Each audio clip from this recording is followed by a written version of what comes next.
How's it going, ladies and bruises? I'm Bobby Sixkilla and welcome back to Route Double. Route Double. We're on Route Double of Route Double, and it is time for us to jump into Yuuri's memories. Yuuri, who is actually alive, who did not die 9 years ago, and is locked up in Labo. And Labo told everyone that she was dead, even though she wasn't. We've been reunited. We're going to dive into her memories. We're going to find out what actually happened 9 years ago and where she's been all this time. Let's carry on. It was the same phenomenon that happened when he dived into Mashiro's mind. Countless visions floated in the darkness. These are Yuuri's memories. These are the memories of various scenes she'd experienced in the past. Natsuhiko gently peeked into the oldest memory. Here we go. A KSN has just been detected. In accordance with this emergency, security has shifted to blockade mode, locking down all gates and bulkheads. What do we do, Hikarin? I'm scared. Don't cry, Yuuri. I'll do something. Natsuhiko found himself standing in the midst of fire. Was this 9 years ago? It was the day Yuuri and Natsuhiko had sneaked into Labo. Natsuhiko was watching the memory of when they were trapped in Area 5, but through Yuuri's eyes. They fled into a nearby room as the fires drew close, but the smoke and the heat had sapped Yuuri's body of its energy. Natsuhiko looked at her with tears welling in his eyes. I'm sorry, Yuuri, it's all because I took you with me. I tried to act cool and say I'd save Mum, but I couldn't, and now I got you trapped in this mess. I'm sorry, I'm so sorry. It wrenched Yuuri's heart to hear those words, so she gently wiped away his tears. It's okay, Hikarin. It's because you're always trying your hardest for everyone else. I love that about you. I'm so glad that you stayed with me until the end. Yuuri? Natsuhiko embraced Yuuri. But she could no longer feel his touch, nor the numbness of her own body. As her consciousness faded, only one thing remained in Yuuri's mind. Please, God, I don't care what happens to me, but if you can save at least one of us, please save Hikarin. And as if in response to her prayer, Yuuri heard a voice beside her ear. Someone come save us. We're in Dr. Tenkawa's room. It wasn't beside her ear. It sounded like it was echoing directly inside her head. Telepathy? Hikarin used telepathy? But even that thought of hers began to disappear. As her sight and hearing faded, Yuuri heard another voice. Natsuhiko. Yuuri too. Mum? Thank goodness you're safe. I came here to save you. Let's take Yuuri and get out of here. And right after she barely managed to hear the professor yelling, Yuuri lost consciousness. She's a high-ranking person. She had an Area N card. That means she knows Yuri's here. If she might even be the instigator. I knew he hated her for a reason. Yuuri lost consciousness. And after who knew how long? Yuuri? Yuuri woke up at the sound of her name. When she opened her eyes, she saw Dr. Tenkawa. Thank goodness you're awake. Huh? What? What happened to me? You don't remember? After you got caught in the fire in Labo, you were asleep for an entire day. Yuuri looked around. She appeared to be in a hospital room, but Natsuhiko was nowhere to be seen. Where's Hikarin? Without answering Yuuri's question, the professor asked her a question of her own. By the way, Yuuri, I'm sorry for asking this right after you woke up, but can I get you to take a little test with me? A test? We need to make sure your body hasn't developed any problems. You two were bombarded with hazardous particles, you see. Yuuri didn't know what hazardous particles were, and her head felt a little groggy, but she answered obediently nonetheless. Okay. Afterwards, Yuuri underwent various tests. They took blood and urine samples and put her inside a giant machine to take a picture of what was inside her head. At first, Dr. Tenkawa seemed the same as usual, but as the tests progressed, the look on her face froze over. Yuuri's IGF2R gene is type S? Dr. Tenkawa perused the test results in the PDA as she spoke with someone who appeared to be an assistant. That's impossible. Are you sure there's no mistake? We've redone the test several times and it turned out type S each time. Same as, Natsuhiko. No, it couldn't be. The professor turned to Yuuri with a serious look on her face and asked her a question. Yuuri, what was your BC aptitude? They measured you in school, right? It's C. As the professor sunk into silence, her assistant whispered into her ear. It's exactly as she says. All of her past examination results have recorded her IGF2R gene as type C. Hold it right there, you mean to say her gene mutated? Even the look on the assistant's face changed when she said that last word. Yuuri, can you try using telepathy for me? Huh? But I haven't been able to use telepathy yet. That's what I thought, but please try. Focus on something you want to tell me, anything. It was hard to think of something on the spot like that, but Yuuri did as she was told. I've never used telepathy before, but... let's see. Does it look like Hikaden will be okay? The professor audibly gasped. And at the same time, Yuuri felt something strange as well. It felt completely different from all the times she tried and failed to use telepathy before. It was almost like the thoughts she had weaved inside her head had spewed out. Yuuri, you're worried about Natsuhiko, aren't you? Yeah. The professor responded to Yuri's question. The question she only thought of inside her head. Okay then. Now I'll think of an answer to your question inside my head. Use BC to try and read that answer. Huh? But isn't that empathy? Please just try it. But why? I can't pull that off. Marshallon said hardly any kids out there can use empathy. But even so, Yuuri focused hard and tried to read the professor's mind. And soon enough, Yuuri heard a voice echoing inside her head. Natsuhiko's sleeping in another hospital room. There's no need to worry. This time Yuuri was surprised for sure. The professor hadn't moved her mouth at all, and yet Yuuri heard her voice. Her mental voice. Yuuri relayed what she'd heard from that voice back to the professor. Hikaden's sleeping. That's right, that's exactly right. The assistant spoke up mere moments after the professor had just barely managed to bring those words out. Professor, could this be... It's hard to believe, but it appears she's rapidly begun to demonstrate use of both telepathy and empathy. There's no room for doubt here, she's acquired rank S aptitude communicator. But how did this happen? During the accident, the WX particle energy in Area 5 reached a maximum of 9,500 microsieverts, which damaged her gene and caused it to reconstruct itself to best suit its environment. But I never expected a theoretical phenomenon like that to be realized in such a fashion.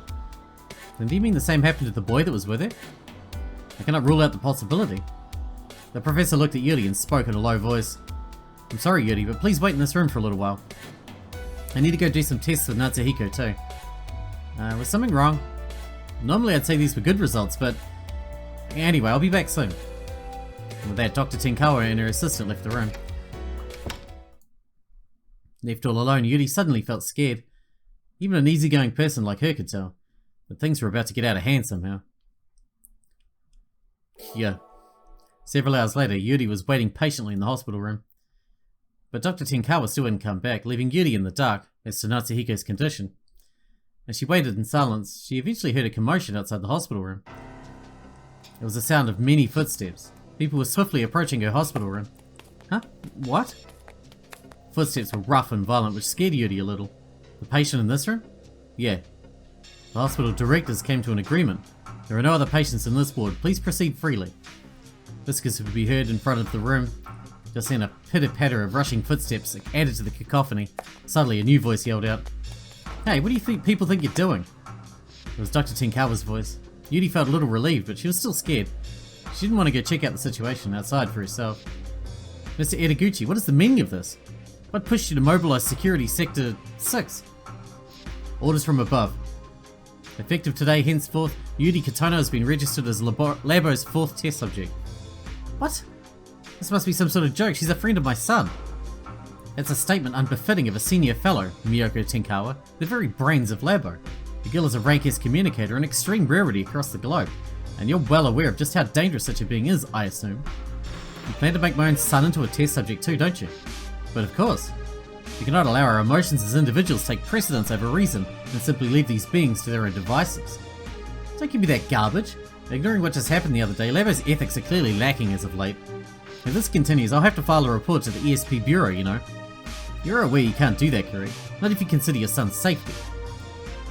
A heavy silence fell upon them. Eventually Dr. Tenkawa muttered in a stifled voice, Yuuri's still in no condition to move. Due to the after effects of the fire, I feel that transporting her to Labo will be too great of a burden on her body. Mr. Edaguchi, go home today and take your Security Sector 6 people with you.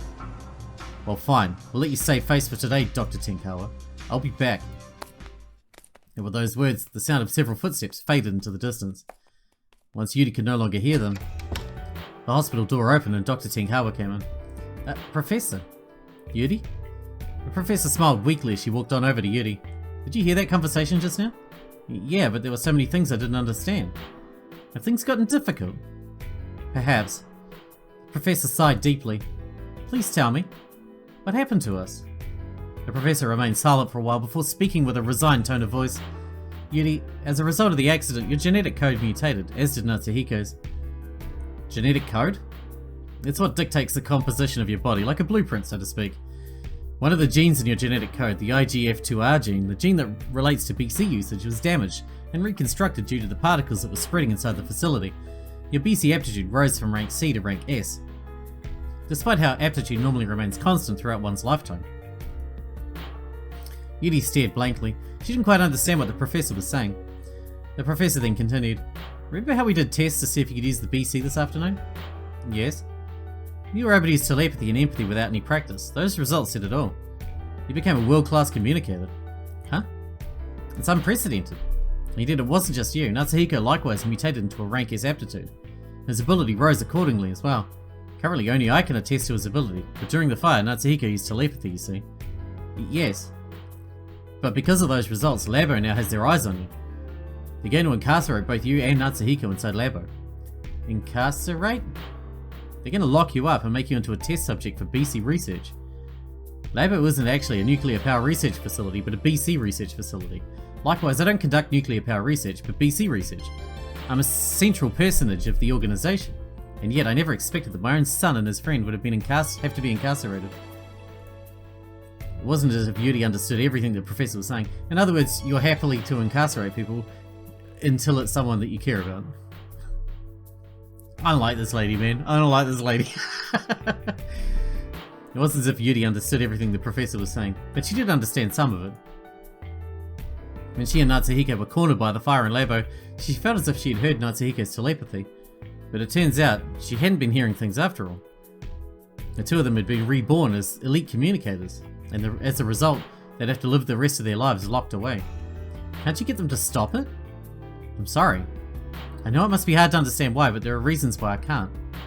Because it is indeed true that the abilities you two have gained are dangerous. Dr. Tenkawa answered painfully. But if there were no other way, then... Professor? Huh? Do they need to lock both of us up? What do you mean? Yuuri stated her own thoughts as the professor looked on, confused.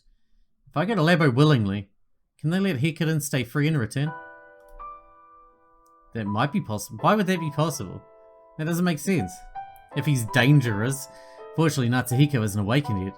As long as he's still unaware of the circumstances, then maybe. But are you sure, Yuuri? I'm sure. Because Hikarin saved me. So now it's my turn. There was the moment Yuuri decided her own fate. 2 days later, when Yuuri was transferred to Labo, Dr. Tenkawa informed her of the news. I've told Natsuhiko that you died in the fire. I see. From now on, Natsuhiko will be placed under surveillance by both Labo and the government agencies as a special observation target. Lady, he went into catatonia for fucking weeks because you told him that, and you still didn't care? Didn't do anything about it? Oh, man. I'm annoyed now. You shall be incarcerated in Labo, and Natsuhiko shall live within society. By comparing how you two communicators develop, we'll gain valuable data. I somehow managed to convince the higher-ups using that pretext. But one condition they have is that once Natsuhiko surpasses a certain ability level, he'll immediately be transferred here. That would be a desirable result for Yuuri, but Hikarin loves it outside. Because he's got lots of friends, so it'd be sad if he got locked up inside. The professor spoke to Yuuri as she had that thought. Yuuri, if you want, maybe we really should keep Natsuhiko with you. No, it's okay. Yuuri smiled at the professor, but instead, can I ask for just one more thing? What is it? Please let me see him. Even just once in a while. Even just once a year. Please? That's all I ask. I promise. She never did. The professor's words softly shook the surrounding air. That memory left Natsuhiko at a loss for words. Hey, what the hell's this? It was a truth far beyond his expectations. Labo tried to incarcerate us as test subjects? Not just Yuuri, but me too? And Yuuri sacrificed her freedom for my sake? Even though his own senses were supposed to have faded away?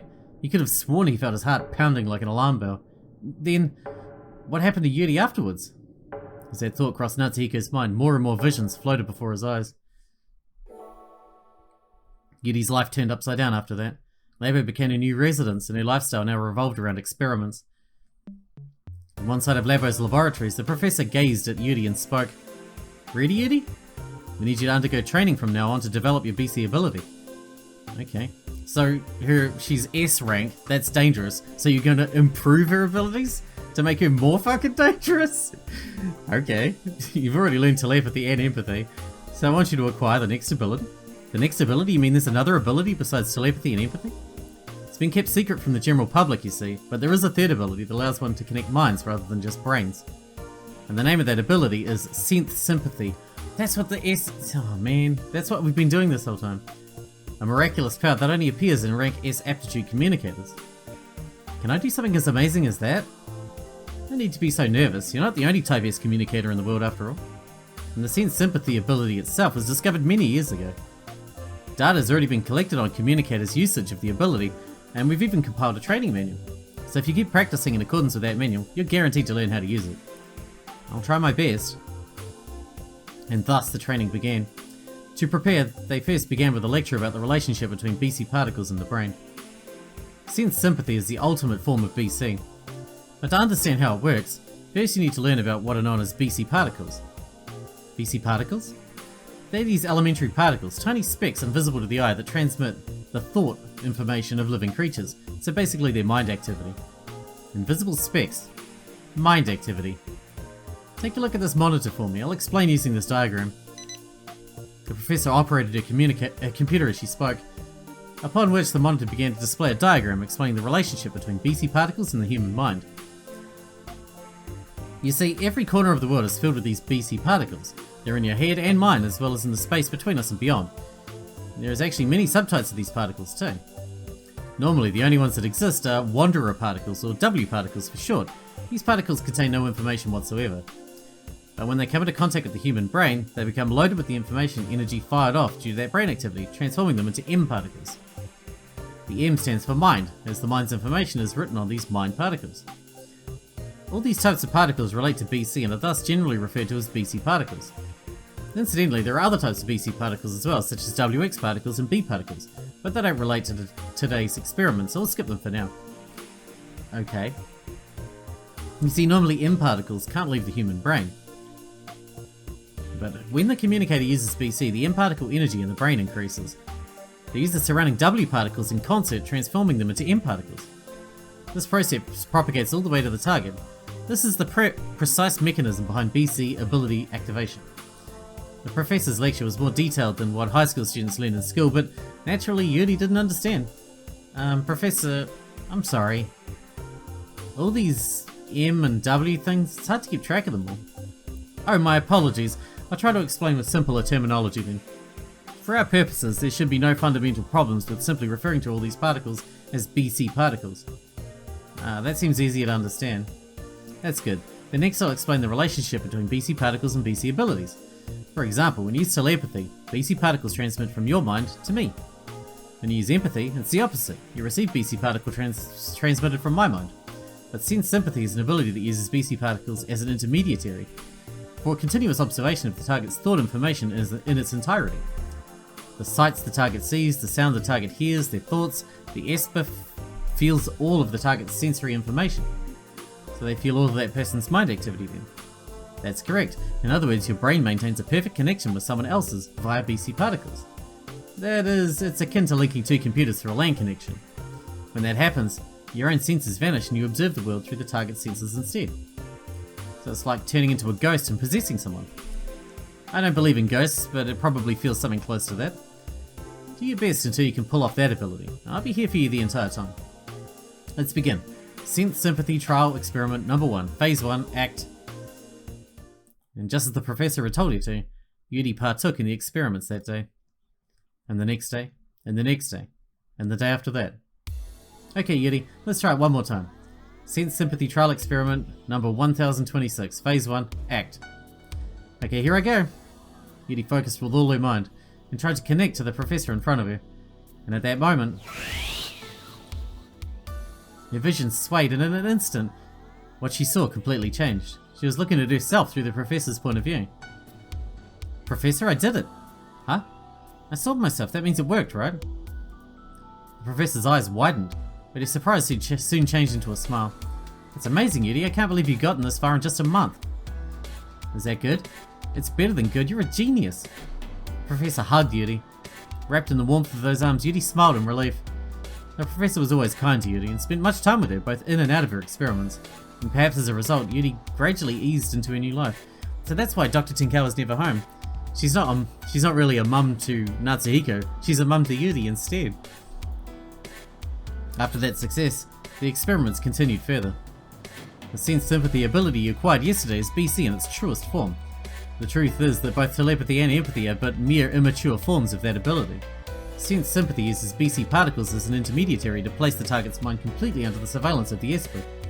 Allow me to explain exactly how the underlying mechanism works.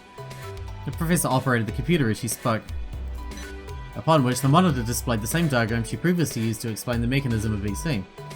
All information involved in brain activity undergoes constant mutual interaction with the intracerebral BC particles, that is, the ones inside the brain. All thoughts and information perceived through the senses are copied onto the intracerebral BC particles. Conversely, the information on the intracerebral BC particles has a constant effect on the brain. This is the relationship between the brain and the intracerebral BC particles. This relationship enables the user of the sense sympathy ability to perceive all of the information on the target's intracerebral BC particles. So it's like powered up empathy. That's roughly correct. Normal empathy is unusable if the target's heart isn't open up to the esper, but that hurdle can be cleared. The noise heard during empathy is thought to be self-defense mechanism provided by the brain, but complete sympathy of the sense apparently bypasses that defense. So you mean it allows you to read anyone's mind? Indeed, but that's not the only distinction sense sympathy has from empathy. One key difference is that you aren't limited to simply perceiving the information the target is currently perceiving, but you can also go back and perceive their past memories as well. Huh? Their memories too? Indeed, memories are just another form of intracerebral information. By merely wishing to know the target's past, the esper can see each and every one of the target's memories. Furthermore, the esper can even transmit intracerebral information of their own to the target. The intense information energy released by the esper propagates all the way to the target's intracerebral BC particles, and those BC particles, in turn, cause the target's brain to change accordingly, giving rise to false sensory information. And it's not limited to auditory information, the esper can create hallucinations in all the senses, including sight, smell, taste, and touch. So is that part like powered up telepathy? Correct, except the esper isn't limited to just auditory hallucinations, but visual hallucinations among other things as well. And of course, the hallucinations aren't limited to just the current sensory information either. It is possible to create hallucinations in the target's past memories as well. And that is the entirety of the ability known as sense sympathy. Any questions? Many. I see, I understand how it's an amazing ability. Yes, it's quite the tremendous ability indeed. And that's the only one that's really actually genuinely dangerous. Yuuri, do you realize just what unspeakable horrors are possible by combining these two aspects of this ability? Huh? By peeking into the target's memories and creating hallucinations within them, you're manipulating memories. You can basically control anyone and get them to do anything. You can replace original memories with new ones, or delete memories entirely. Is that possible? I can do that? Yes, it's the most difficult technique that only those who have mastered all BC abilities can accomplish. As far as I know, only 2 communicators in the entire world have successfully done it. But the ability indeed exists. BC is the ability to manipulate information, and the human brain is packed with information. Full mastery of sense sympathy would allow you to manipulate every single function of the human brain. Yeah, you're hacking. Ghost hacking. Like in Ghost in the Shell, you know? Just like how Maxwell's demon manipulates information. The professor looked Yuuri in the eye. Yuuri, you're gonna become a being beyond human. A being beyond human? She had no desire of her own to become something like that, but if it would please the professor, she would try her best to give it a shot. And at long last, the memory manipulation clinical experiments on mice began. Yuuri, the mouse brain is much simpler than the human brain. It stores far less information and memory, so if you focus very, very, very hard to make its past memories disappear, the mouse memories should disappear. As the professor spoke, she pointed to a small corner of the room. It was a small mouse cage with a tiny labyrinth inside. You see, that mouse has been through the maze several times, so it's learned the correct route. Today, let's try to erase that mouse's memory. Huh? But Mr. Mouse took all that time to learn it. I know it's a pity, but he's a smart mouse, he'll relearn it quick. Okay, I'll do it. Yuuri walked up to the cage and tried to use sense sympathy on the mouse. The mouse's simple, abstract thoughts flowed into Yuri's mind. That means you can read animal thoughts? That means you can know what your pet cat is saying by just reading its mind. That's pretty cool. She searched through the mouse's memory to find the maze route. It was a process similar to recalling one's own memories. Which of these is the best maze route? At that moment, right before Yuuri's eyes, floated the mouse's memory of running around inside the maze. Let's need to erase this, huh? Yuuri wished with all her willpower for that memory to disappear. And at that very instant, an intense pain ran through her. Yuuri returned to reality in shock. The mouse went limp in the cage. Professor, something happened to Mr. Mouse. Don't worry, he's just unconscious. But why? The memory that was in the mouse's brain is a lump of powerful information energy. It's quite different from the mouse's current sensory information. Because memories don't disappear all at once, they remain welled up inside the brain. During memory erasure, you hit a memory with the command disappear in the form of even stronger information energy. The inside of the target's brain reacts violently when you do so, which is only natural since the seemingly impossible event of instant memory erasure is forced to occur. Don't you think you could have warned her about that? Consequently, memory erasure is accompanied by brain damage. No way. Yuuri looked at the mouse with feelings of guilt in her heart. Are you frightened by your own power? Yes. This is but one of the things you can do with intracerebral information manipulation. That means Watase's got serious brain damage now. Have you come to at least somewhat understand the reason for rank-S aptitude communicators are feared? As Yuuri hung her head in shame, the professor hugged her shoulders and spoke gently to her. Let's end today's experiment here. Yuuri nodded softly, her heart fearfully throbbing in pain. That was a dick move, Miyako. But that was the only time Yuuri felt such pain. Her days devoted to experimentation went by fairly calmly after that. Before she'd realised it, 3 months had passed since Yuuri had come to Labo. A personal bedroom had been made for Yuuri underneath Labo. As she surveyed her new room, Yuuri thought to herself, there's a lot more stuff here now, huh? Dr. Tenkawa did her best to accommodate Yuuri.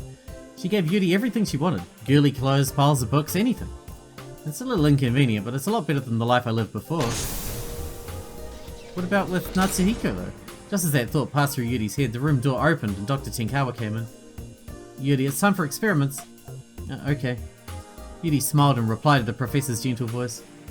According to Dr. Tenkawa, Yuri's real parents had been told directly after the accident that their daughter had died due to the fire. They apparently accepted the explanation without question and left town immediately. Since they were by no means nice parents, Yuuri was not at all sad that she could no longer see them. She was actually happier to be showered with plenty of love from Dr. Tenkawa instead. Yuuri went with the professor to the laboratory in Area 5. What are we doing today? Another memory manipulation experiment, continuing off from yesterday. Alrighty, I'll try my best. After knocking the mouse unconscious, Yuuri underwent various other memory manipulation training sessions. Today seemed to be a continuation of that, but... Now then, I'll be your target for today. Huh? I want you to experience memory manipulation firsthand. But isn't it dangerous? Don't worry, even if you erase a few seconds of memory, it shouldn't cause that much damage. I'm just so smart, like, I can afford to lose like a few thousand brain cells. It won't affect me. I understand. Okay, then let's start with memory erasure. As Yuuri spoke, she took a pen and wrote a few letters on a piece of paper. When Yuuri finished writing Orihime, she showed the piece of paper to the professor. Okay, Professor, try to memorize this. Orihime. Okay, I've memorized it. Okay, then I will erase that memory. Yuuri reached out her hand and touched the professor's cheek. At that very same moment, the professor's consciousness streamed into Yuri's brain. She called out the memory she wanted from among the extensive collection of complicated memories. Ah, this must be it.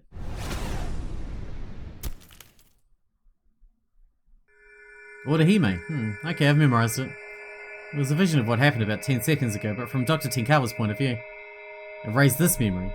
Yuuri focused hard and destroyed that part of the memory. Okay, I've memorized it. Okay, I've...